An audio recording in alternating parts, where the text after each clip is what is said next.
Imagina un universo de datos, tan vasto y complejo como el cosmos mismo. Sin estructura, siguen siendo un revoltijo caótico. La normalización de bases de datos transforma los datos en un sistema estructurado.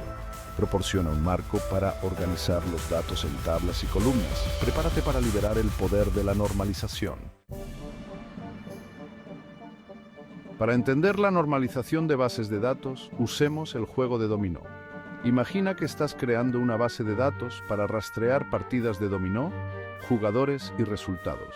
Nuestro primer paso es identificar las entidades clave: jugadores, partidas, fichas y resultados.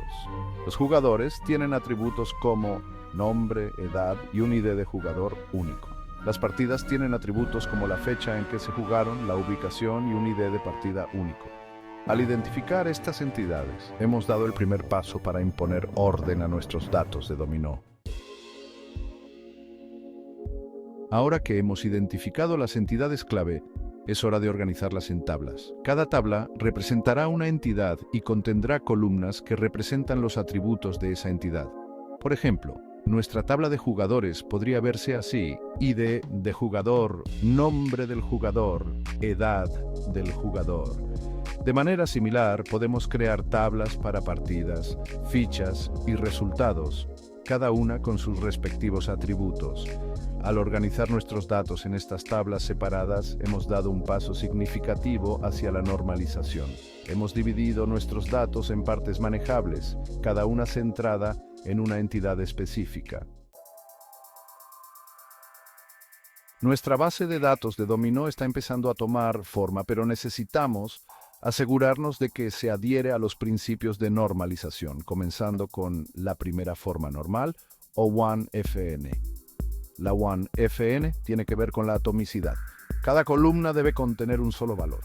Imagina tratar de meter dos fichas de dominó en el mismo espacio. Simplemente no funcionaría. Por ejemplo, si tuviéramos una tabla de jugadores con una columna para fichas de dominó favoritas, enumerar todas las fichas de dominó favoritas de un jugador en una sola celda violaría la 1FN. Para lograr la 1FN, necesitamos dividir esta información en filas separadas. Al adherirnos a la 1FN, eliminamos la redundancia y aseguramos que nuestros datos se almacenen en su forma más atómica. Con nuestra base de datos, ahora en 1FN, pasemos a la segunda forma normal, o 2FN. La 2FN se centra en eliminar los datos redundantes dentro de una tabla. Necesitamos identificar las dependencias parciales. Podemos mover el atributo nombre del jugador a la tabla de jugadores. Refinamos la estructura de nuestra base de datos, eliminando la redundancia. Ahora, busquemos el nirvana de los datos con la tercera forma normal, o 3FN. La 3FN se basa en la 2FN y se centra en eliminar las dependencias transitivas. Una dependencia transitiva ocurre cuando un atributo no clave depende de otro atributo no clave, en lugar de depender directamente de la clave principal. Por ejemplo, si nuestra tabla de resultados tiene un ID de partida como clave principal e incluye atributos como ganador y edad del ganador, la edad del ganador depende transitivamente del ID de la partida a través del ganador. Para resolver esto, podemos mover el atributo edad del ganador a la tabla de jugadores. Al lograr la 3FN, hemos minimizado la redundancia de datos y maximizado la integridad de los datos.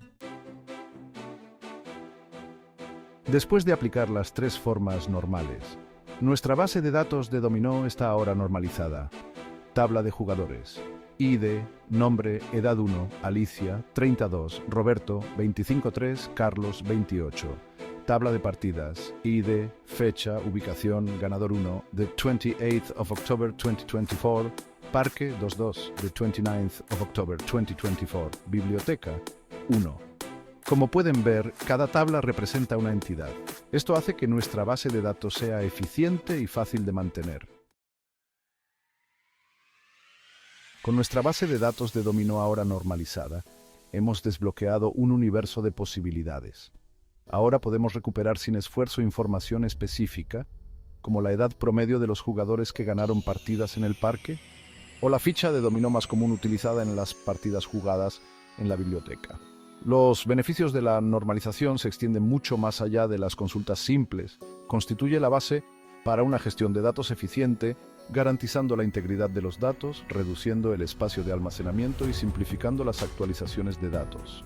Al adoptar los principios de normalización, hemos transformado nuestra base de datos de dominó de un revoltijo caótico a una máquina bien engrasada, listos para alimentar nuestra curiosidad y desbloquear el potencial ilimitado de los datos.